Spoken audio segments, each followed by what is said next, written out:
بسم اللہ الرحمن الرحیم۔ السلام علیکم ورحمۃ اللہ وبرکاتہ۔ زندگی کی حاجتوں اور ضرورتوں کے لیے خصوصی دعا۔ رب انی لما انزلت الی من خیر فقیر۔ اے میرے رب، اس وقت جو نعمت تو مجھ پر اتارے میں اس کا محتاج ہوں۔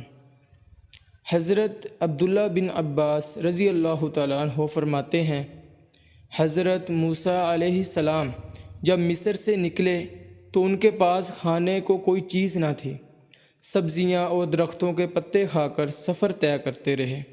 جب مدین پہنچے تو بکریوں کو پانی پلا کر سایہ میں بیٹھے تو بھوک سے برا حال تھا، تو اس وقت یہ دعا فرمائی کہ میں بھوکا ہوں، کچھ کھانے کو دلا، اور بے آسرا اور بے وطن ہوں، کوئی ٹھکانہ عطا فرما۔